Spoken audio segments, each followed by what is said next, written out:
할렐루야. 오늘도 우리 주님의 은혜를 삼아하며 성전에 나오는 성도들에게 오늘도 예배를 통하여서 세상이 알 수도 없고 줄 수 없는 하늘의 평강과 은혜가 여러분 가정과 생업 가운데 또한 삶의 지경 가운데 풍성하게 넘치실 수 있기를 우리 주님의 이름으로 축복합니다. 이 시간 저 앞 뒷분들하고 우리 인사할 때에 우리 설날이 하루 지났지만 그래도 설날 우리 연휴 기간이니까 우리 좌우 앞 뒷분들과 새해 복 많이 받으세요 하면서 함께 인사하겠습니다. 시작. 새해 복 많이 받으세요. 새해 복 많이 받으세요. 네.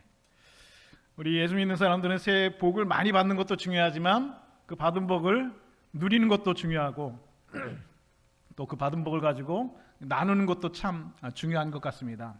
여러분 복도 많이 받으시고 또 많이 누리시고 그 복을 또 주변의 이웃과 또 우리 주변에 우리 이웃 사람들과 우리 주변에 있는 사람들과 함께 풍성하게 함께 나눠 주실 수 있는 우리 복된 하늘의 성도들 다 되실 수 있기를 다시 한번 주님의 이름으로 축복합니다.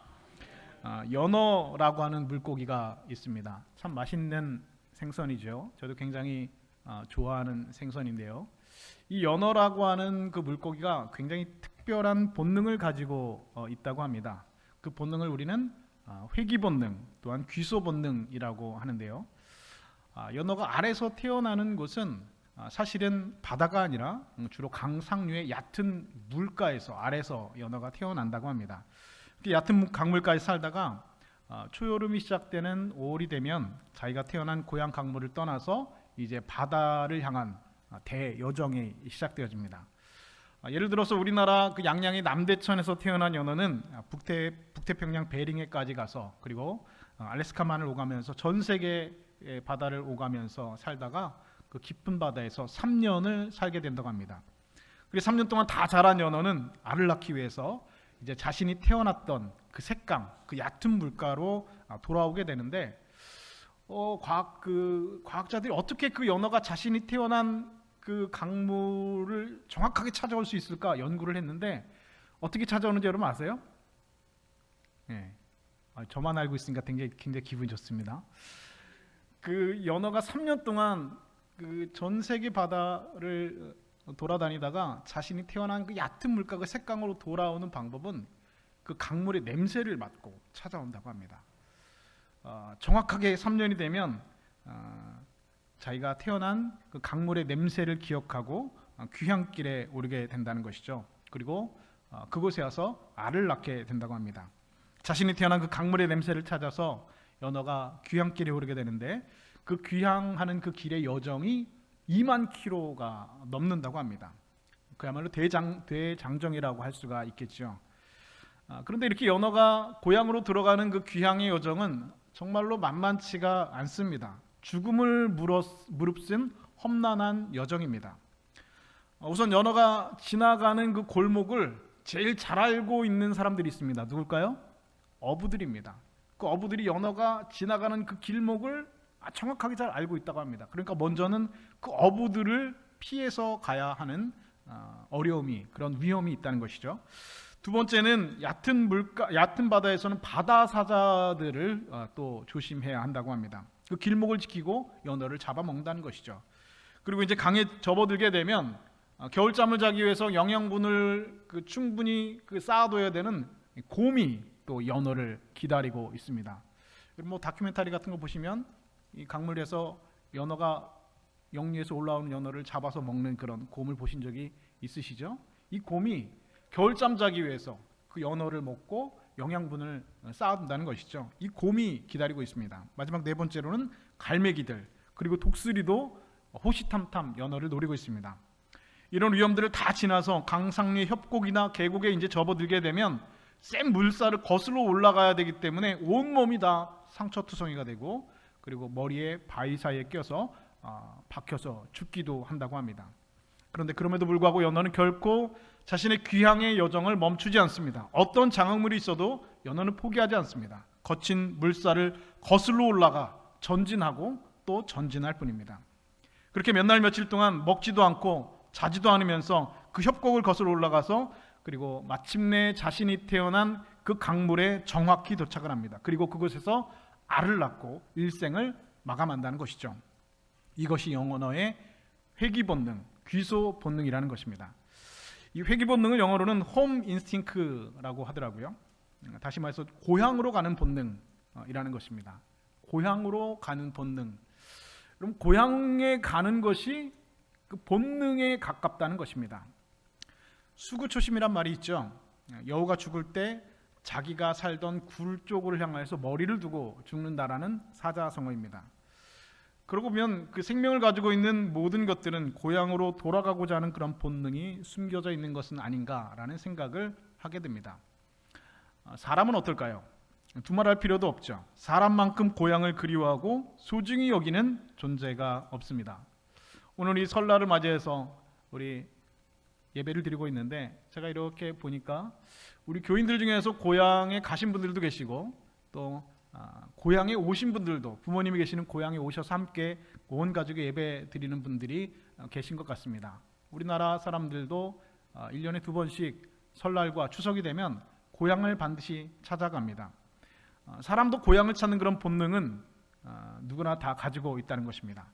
수많은 가수들이 고향을 그리워하는 노래를 불렀습니다. 그리고 수많은 시인들이 고향을 그리워하는 시들을 쓰게 되었습니다. 고향이 없는 인생, 우리는 상상할 수 없고 생각할 수 없다는 것이죠. 그래서 인생에서 우리가 크게 성공했을 때 생각나는 곳이 바로 어디입니까? 고향입니다. 반대로 인생에서 처절하게 실패하고 무너졌을 때 또한 생각나는 곳도 고향이라는 것입니다. 잘 될 때도 그립고 잘 안 될 때도 그리운 것이 고향입니다. 어제가 설 명절이었는데요. 여러분들은 고향이 어디십니까? 고향들이 다 경상도 근처에 있을 분들이 많으실 것 같은데 고향이 각자 다 조금씩 다 다르죠. 고향이 여기 통영이신 분들도 계시고 고향에 다녀오신 분들도 계시고 고향에 못 가신 분들도 계실 텐데 저는 고향이 그 서울 서대문 그 독립문 있는 데가 제 고향입니다. 그런데 서울에서 태어나기만 했고 7살 때 제가 인천으로 이사 와서 초중고등학교를 다 인천에 다녔기 때문에 또 부모님도 인천에 계시기 때문에 제 마음속에 고향은 인천이 고향이 아닌가 싶습니다. 근데 올설은 주일이 중간에 이렇게 어설프게 끼어서 저는 고향에 부모님 계시는 곳에 가지는 못했는데요. 여러분들 중에는 이미 다 고향에 다녀오신 분들도 계시고 지금 고향에 와 계신 분도 계실 것 같습니다. 올해 2024년 국토교통부 발표를 보니까 우리나라 사람들 중에 2,800만 명이 이동을 한다고 합니다. 모두가 고향을 찾아 떠나는 사람들입니다. 그러니까 전 국민의 반이 넘는 사람들이 고향을 찾아서 이 설 명절 그 본능을 찾아가는 고향을 찾아서 떠나게 되었다는 것이죠. 그런데 오늘 저는 여러분들에게 고향에 가지 않은 사람이라는 그 설교의 제목으로 말씀을 증거하려고 합니다. 고향에 가지 않은 사람입니다. 고향에 가지 못한 사람이 아니라 고향에 갈 수 없는 사람이 아니라 고향에 가지 않은 사람입니다. 갈 수 있지만 가지 않은 사람입니다. 마음만 먹으면 언제든지 갈 수 있지만 가지 않기로 선택한 사람입니다. 그 사람이 누구입니까? 바로 믿음의 조상 아브라함입니다. 아브라함의 고향이 여러분 어딘지 다 알고 계시죠? 갈대아 우르라고 하는 것이 아브라함의 고향입니다. 갈대아 우르라는 것은 갈대아인이 살고 있는 우르, 도시라고 하는 뜻입니다.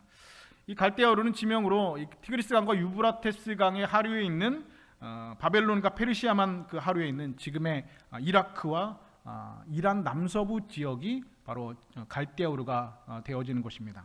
이 갈대아성의 가장 대표적인 큰 성읍이고 산업과 종교의 중심지였고 그리고 실제로 아브라함이 살던 시대에는 대단한 번영을 누렸던 대도시 가운데 하나였습니다. 고고학자들의 발굴에 의하면 우르는 그 시대 가장 화려하고 부유한 도시였다고 합니다. 실제로 목욕탕과 수세식 화장실에 대한 그런 발굴들도 이루어질 정도로 정말로 그 당시 아브라함이 살고 있던 당시의 우르는 대도시 중에 대도시였다는 것이죠.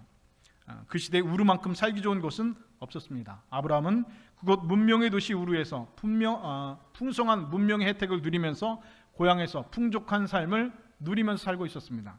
그런데 그런 아브라함에게 어느 날 하나님께서 찾아오셨습니다. 그리고는 짐 싸라 말씀하셨죠. 내 본토 친척 아비 집을 떠나 내가 내게 지시할 땅으로 가라 하나님께서 말씀하셨습니다. 아브라함이 왜 그러시냐 말씀하시니 고향을 떠나야 된답니다. 어디로 가야 됩니까 하니까 너 알 거 없다는 겁니다. 그냥 떠나라는 겁니다. 그런데 정말 신기하게도 하나님의 그 말씀을 듣고 아브라함은 정말로 짐을 쌌습니다. 아브라함이 짐을 싸니까 주변에 아브라함의 이웃들이 아브라함에게 물어봤겠죠. 아니 이렇게 좋은 고향을 두고 어디를 그렇게 가려고 이삿짐을 쌉니까?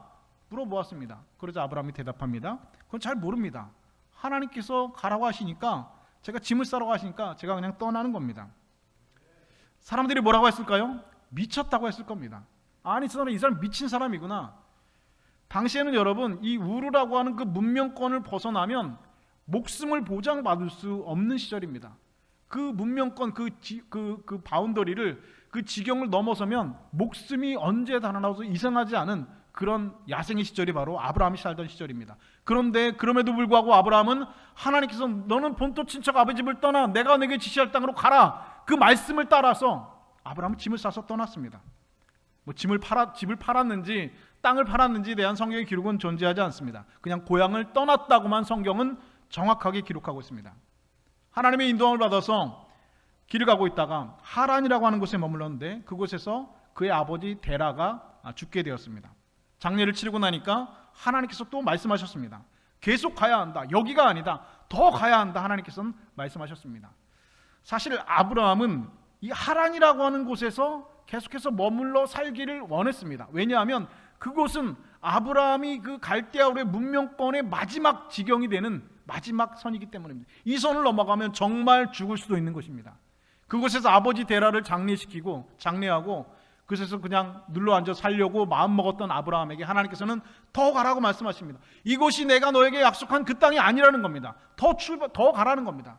더 나아가라는 겁니다. 아브라함 어쩔 수 없이 하나님의 말씀을 또 따라서 계속 앞으로 나아갔습니다.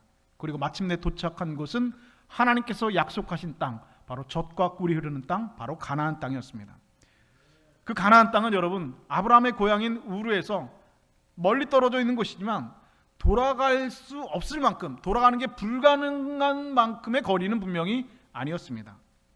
가나안 땅에 도착했을 때 아브라함의 나이가 75세였습니다. 그리고 그는 175세에 그곳 가나안 땅에서 죽었습니다.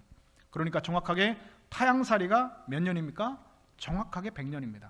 75세에 가나안 땅에 도착해서 175세에 그곳에서 죽었으니까 정확하게 아브라함의 타향살이가 100년이었습니다. 그런데 아브라함은 그 100년 동안, 타향살이라는 그 100년 동안 단 한 번도 고향에 가지 않았습니다. 고향에 못 간 게 아닙니다. 고향에 가는 길이 끊어져서 못 간 것도 아닙니다. 분명히 고향이 그리워도 못 가는 신세가 되어서 못 간 게 아닙니다. 고향에 분명히 갈 수 있었지만 아브라함은 그 고향으로 가지 않은 것입니다. 아니, 정확하게 말하면 인생의 고비고비마다 그도 인간인데, 그도 사람인데 고향에 그립고 고향에 가고 싶은 마음이 여러분 아브라함에게 없었겠습니까?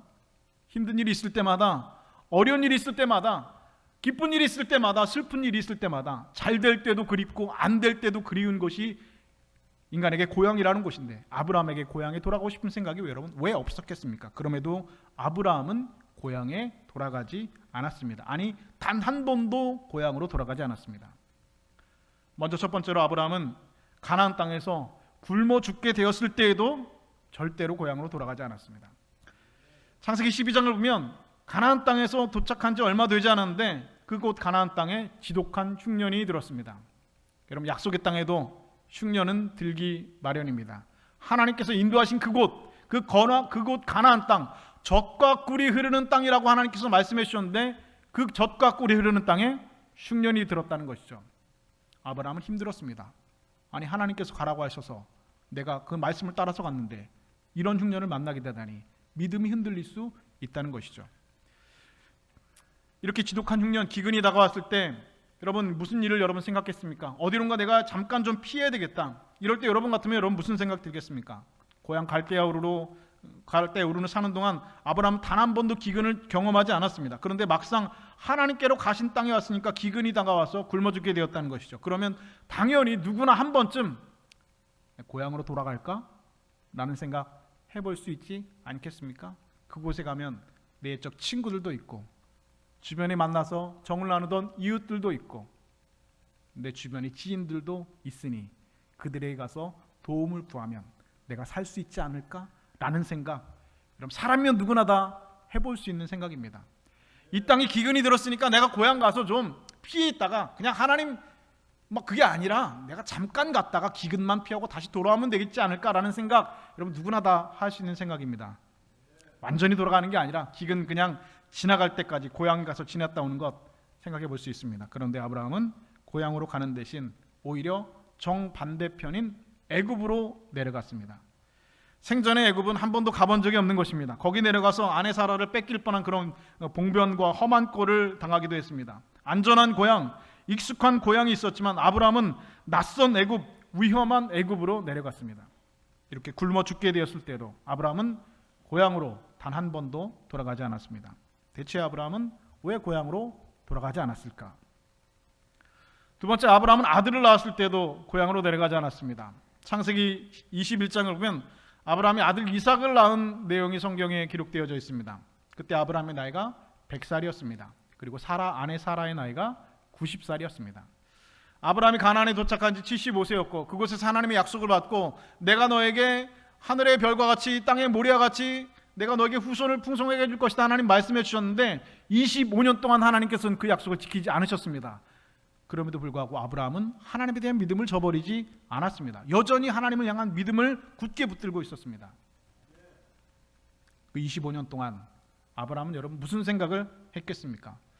왜 하나님 나에게 후손을 주신다고 아들을 주신다고 약속을 해놓고 왜 25년 동안 지키지 않으실까라는 생각과 원망과 불평이 여러분 없었겠습니까? 여러분 2년이 아닙니다. 2년 반이 아닙니다. 25년입니다. 75세에 와서 100살이 될 때까지 하나님 아브라함에게 아들을 주시지 않았습니다. 이제는 나이가 너무 많아서 포기한 상태가 되었습니다. 그동안 아들이 없어서 아브라함 별짓 다 했죠. 하갈을 통해서 여종 하갈을 통해서 이스마엘을 낳기도 했고 아들을 얻을 수 있는 여러 가지 방법들을 아브라함은 시도했습니다. 그런데 이제 나이가 너무 많이 들었습니다. 그런데 정말로 거짓말처럼 아들 이삭이 태어났습니다. 그것도 100살에 아들 이삭이 떡하고 태어났습니다.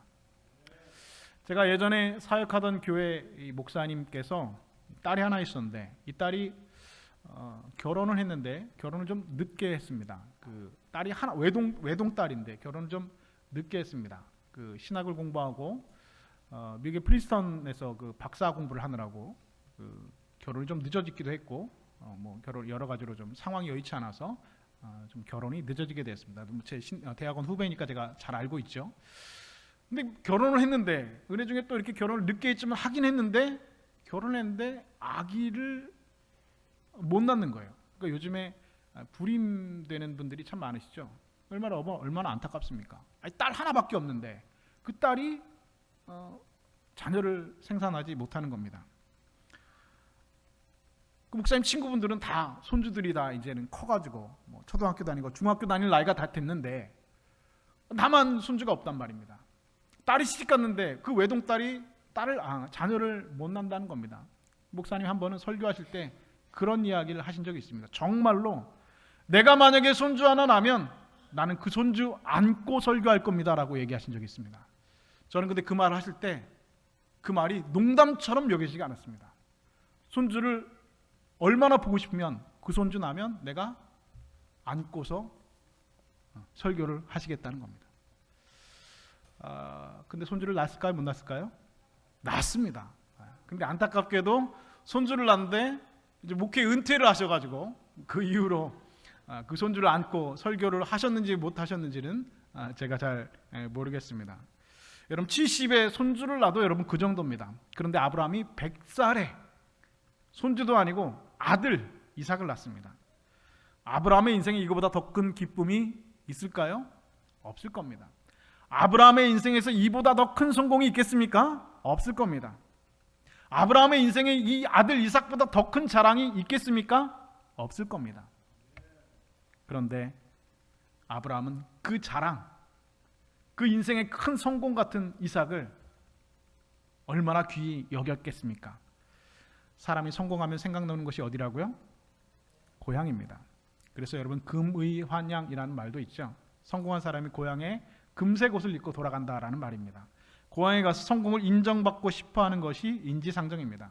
그런데 아브라함은 아들을 낳은 후에도 자신의 고향 땅에 돌아가지 않았습니다. 기근 때에 고향에 돌아가지 않은 아브라함은 아들을 낳은 인생의 최대의 성공을 맛본 이후에도 인생의 최대의 기쁨을 맛본 이후에도 절대로 고향 땅에 돌아가지 않았습니다. 대체 아브라함은 왜 고향에 돌아가지 않은 것일까?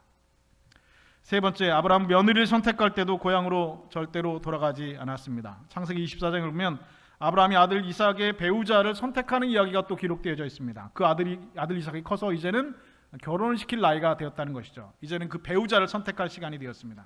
이삭의 결혼을 위해서 아브라함은 그의 종인 신실한 종 엘리에셀을 고향 땅에 먼저 보냅니다. 고향에 가서 이삭의 아내 될 그 처녀를 데리고 오라는 명령입니다. 그런데 그 종 엘리에셀이 그 주인 아브라함에게 이렇게 묻습니다. 주인님, 제가 만약에 가서 그 여자를 데려오긴 하겠는데, 주인님 고향에 가서 데려오려고 하긴 하겠는데, 만약에 그 여자가 저를 따라오지 않으려고 하면 어떻게 할까요? 그러면 제가 도련님을 모시고 가서 주인님의 고향에서 결혼시키고 돌아와도 되겠습니까? 라고 그 종 엘리에셀이 물었다는 것이죠. 그럼 엘리에셀의 말이 여러분 일리가 충분히 있는 말입니다.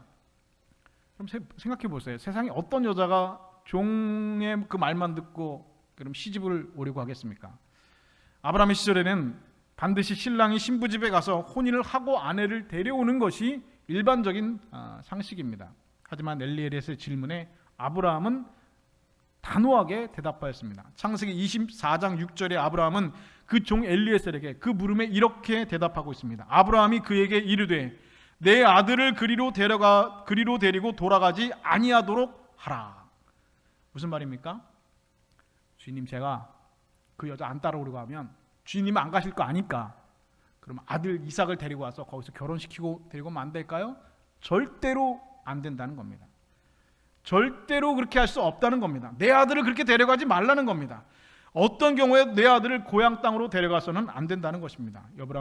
아브라함은 고향을 떠날 때 돈 떼먹고 야반도주한 사람 아닙니다. 고향에 돌아갈 때 체면이 없는 무슨 범죄를 저지르고 도망온 사람도 아닙니다. 그러나 아브라함은 자신은 물론이고 아들 이삭까지도 고향에 가지 못하겠습니다. 대체 아브라함은 왜 그토록 고향에 가지 않으려고 했을까요? 네 번째, 아브라함은 죽기 전에도 고향에 돌아가지 않았습니다. 이제 창세기 25장 보면 이제 아브라함의 인생의 마지막에 죽음을 기록하고 있습니다. 가나안 땅에 들어온 지 100년 만에, 타향살이 100년 만에 175세에 아브라함은 죽었습니다. 하지만 아브라함은 죽기 전에 단 한 번도 고향 땅에 방문하지 않았습니다. 아브라함은 고향이 그리워도 못 가는 신세가 결코 아니었습니다. 마음만 먹으면 언제든지 갈 수 있는 곳이었습니다. 하지만 그는 끝내 고향으로 돌아가지 않았습니다. 갈 수 있는 고향에 돌아가지 않았습니다. 그는 타향에서 죽어서 타향 땅에 묻혔습니다. 왜 아브라함은 이토록 평생 고향인 갈대아우르로 돌아가지 않았을까? 오늘 본문 말씀이 우리에게 그 해답을 이렇게 말씀해 주고 있습니다. 그들이 이같이 말하는 것은 자기들의 본향 찾는 자임을 나타냄이라. 그들이 나온 바 본향을 생각하였더라면 돌아갈 기회가 있었으려니와 그들이 이제는 더 나은 본향을 사모하니 곧 하늘에 있는 것이라. 이러므로 하나님이 그들이 하나님이라 일컬음을 받으심을 부끄러워하지 아니하시고 그들을 위하여 한 성을 예비하셨느니라. 여러분, 하나님의 부르심에 순종하여 고향인 갈대아우르를 떠날 때 아브라함은 이렇게 결심했습니다. 이제부터 죽을 때까지 믿음을 따라 살겠다라고 결심했습니다. 고향 찾는 것 여러분 본능입니다. 회귀 본능이고 귀소 본능입니다. 가나안 땅에 들어온 지 100년 만인 175세에 아브라함 그곳에서 죽었습니다. 그런데도 아브라함은 고향 땅에 돌아가지 않았다는 것이죠. 연어도 태어난 색강을 돌아가는 본능이 있고 여우도 죽을 때 머리를 향하는 본능이 있습니다. 그래서 누구나 고향을 사모하고 그리워하고 살아갑니다. 하지만 아브라함은 본능을 따라 살지 않고 믿음을 따라 살기로 결심했습니다. 고향으로 돌아가고 싶은 본능, 그의 마음속에서 100년 동안 늘 꿈틀거렸지만 아브라함 평생 그 자신의 본능을 다스렸습니다. 그는 평생 고향으로 돌아가지 않았습니다. 15절 말씀 이렇게 기록합니다. 그들이 나온 바 본향을 생각하였더라면 돌아갈 기회가 있었으려니와. 그렇습니다. 고향으로 돌아갈 기회, 고향으로 돌아갈 가능성은 100년 동안 그에게 있었습니다. 그러나 아브라함은 돌아가지 않았습니다. 그 이유를 본문 16절은 이렇게 정확하게 말씀합니다. 그들이 이제는 더 나은 본향을 사모하니 곧 하늘에 있는 것이라. 이러므로 하나님이 그들의 하나님의 일컬음을 받으심을 부끄러워하지 아니하시고 그들을 위하여 한 성을 예비하셨느니라. 여기서 여러분 더 나은 본향이라고 합니다. 본향, 고향은 고향이지 더 나은 본래 그 고향, 그 본래 고향이 여러분 무슨 말입니까? 성경 밖에서는 잘 찾아볼 수 없는 표현입니다. 그런데 성경은 아브라함이 평생 고향인 갈대아 우르를 돌아가지 않은 까닭이 바로 무엇 때문이라고요? 더 나은 본향 때문이라고 말씀하고 있습니다. 왜 더 나은 본향이라고 말했을까? 아브라함의 고향 갈대아우르는 여러분 사실은 우상의 도시입니다. 그의 아버지 데라는 우상을 섬기는 사람이었다고 성경은 기록하고 있습니다. 그래서 아브라함은 자신의 그 죄악의 과거가 있는 우상의 도시, 그 고향 갈대아우르로 돌아가지 않고 더 나은 고향으로 가기를 원했다는 것입니다. 그리고 이 더 나은 본향은 이 세상에 있는 것이 아니라 어디에 있다고요? 저 하늘에 있는 것이라 아브라함은 말씀하고 있습니다. 아브라함은 이 땅의 고향을 버리고 하늘 본향만을 바라보고 평생을 타향해서 산 사람입니다. 여러분, 우리가 믿음으로 산다는 것, 하나님의 자녀로 산다는 것은 더 나은 본향을 사모하며 살아가는 그런 삶을 산다라고 하는 것을 의미합니다. 아브라함의 고향은 그 당시에 가장 번영하고 부유했던 갈대아우르였습니다. 세상에서 갈대아우르보다 더 나은 본향은 존재하지 않습니다. 가나안은 갈대아우르에 비하면 너무나 형편없는 땅이었습니다. 그러나 아브라함은 그 약속의 땅에서 아브라함은 죽을 때까지 텐트 치면서 나그네처럼 살았습니다. 그는 결코 고향으로 돌아가지 않았습니다. 왜냐하면 하나님께서 하늘에 있는 더 나은 본향을 그에게 보여주셨기 때문이다. 금도성 예루살렘을 그에게 보여주셨기 때문입니다. 다른 사람들은 그 본향을 보지 못했지만 아브라함의 그 영적인 눈에는 그 본향, 하늘 본향이 보였기 때문에, 금도성 예루살렘이 그의 눈에는 보였기 때문에 100년 타향살이 하는 동안 고향 땅에 돌아가고 싶은 그 본능을 평생 다스리고 그는 그 고향을 돌아가지 않고 평생을 저 하늘 본향, 금도성 예루살렘, 저 천국만을 바라보면서 산 사람이었습니다. 이것이 바로 아브라함이 그의 고향 갈대아우르로 돌아가지 않은 정확한 이유입니다. 그럼 설 명절 고향 찾아가는 것 즐거운 일이죠. 반면에 고향이 가지 못하는 것 슬픈 일입니다. 그러나 우리가 진실로 바라보고 사모해야 될 고향은 이 땅에 있는 여러분들이 떠나온 고향이 결코 아닙니다. 우리는 더 나은 본향인 하늘 본향을 바라보고 그리고 그 하늘 본향을 사모하면서 살아가야 합니다. 하늘 본향에 가기 위해서 우리의 떠나온 과거라고 하는 우리의 고향으로 돌아가지 말아야 됩니다. 내 마음대로 살던 고향, 내 뜻대로 먹고 마시던 고향, 내가 내 인생의 주인이 되어서 살던 그 고향으로 우리는 돌아가지 말아야 합니다. 그 과거라고 하는 우리의 고향으로 절대로 우리는 돌아가서는 안 됩니다. 저는 목사이기 때문에 여러분들에 비해서 죽음을 많이 보게 됩니다. 그리고 죽음을 많이 묵상하게 됩니다. 왜냐하면 장례가 나면 설교를 해야 되거든요. 그것도 한 번이 아니라 여러 번 설교를 해야 됩니다. 위로 예배도 해야 되고요, 발인 예배도 해야 되고요, 입관 예배도 해야 되고요, 하관, 예전에는 하관 예배도 땅에 이렇게 묻을 때 관이 내려갈 때 하관 예배도 했고요.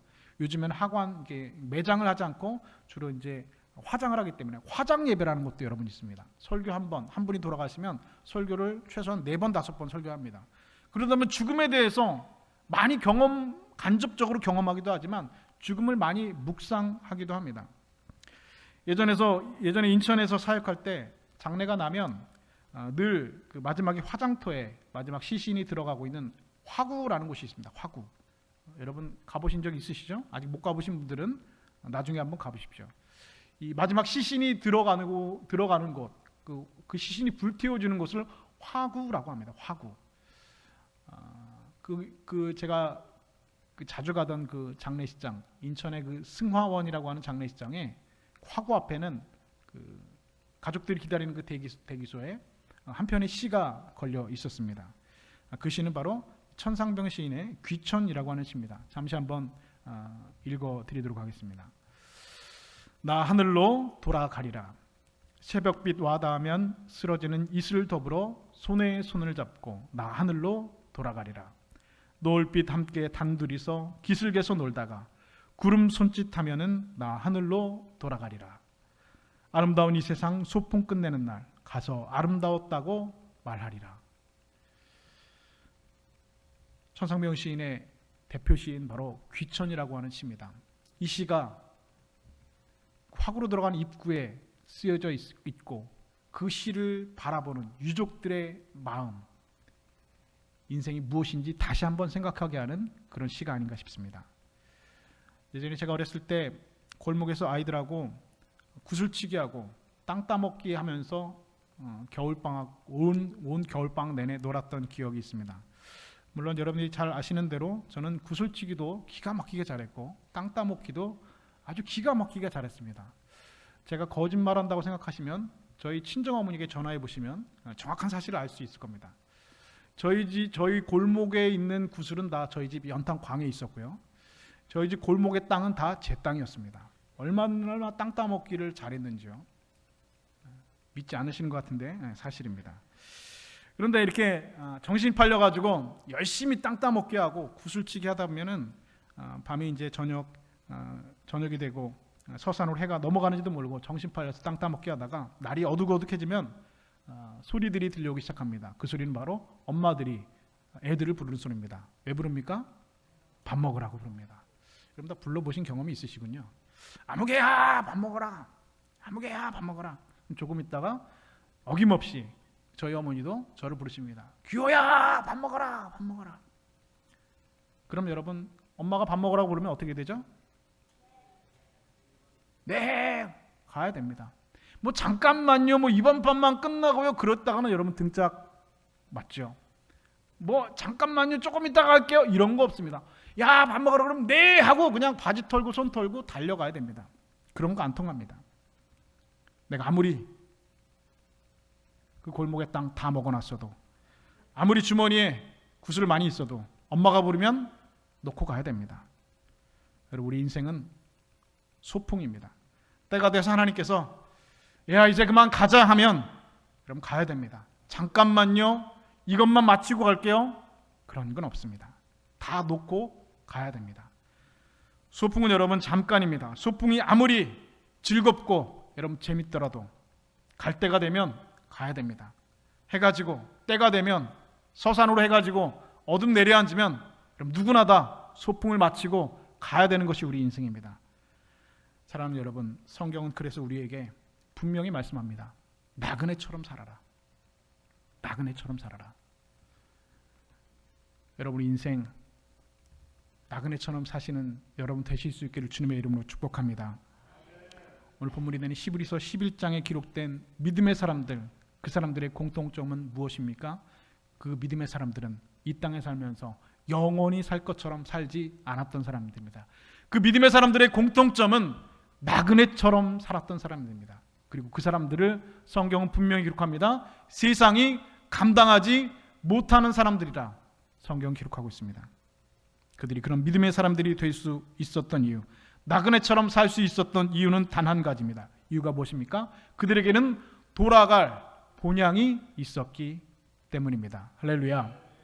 그들에게는 돌아갈 금도성 예루살렘, 그들에게 약속된 천국이 있었기 때문에 그들은 이 땅에 살면서 평생을 나그네처럼 살았습니다. 그래서 아브라함도 고향으로 가지 않고 평생을 타향에서 텐트 치면서 살았습니다. 오늘 저와 여러분들은 사실은 이곳에 영원히 살 사람들이 아닙니다. 하루를 산 만큼 우리는 하루를 죽은 겁니다. 하루를 산 만큼 우리는 하루가 돌아갈 날이 가까워지는 겁니다. 하루를 산 만큼 우리는 이 땅에서 멀어지고 하루만큼 하늘과 가까워지는 겁니다. 여러분 영원히 이 땅에 사는 것이 아닙니다. 돌아갈 하늘 본향이, 더 나은 본향이 오늘 저와 여러분에게 있음을, 기다리고 있음을, 한 성이 예비되어 있음을 믿으시는 저와 여러분 되실 수 있기를 주님의 이름으로 축복합니다. 올해 우리 2024년 설 명절이 그렇게 우리 마음 가운데, 우리의 삶 가운데 더 나은 하늘 본향을 사모하며 기다림으로 우리 믿음을 더욱더 새롭게 쇄신하는 복된 날들 되실 수 있기를 우리 주님의 이름으로 간절히 축원드립니다.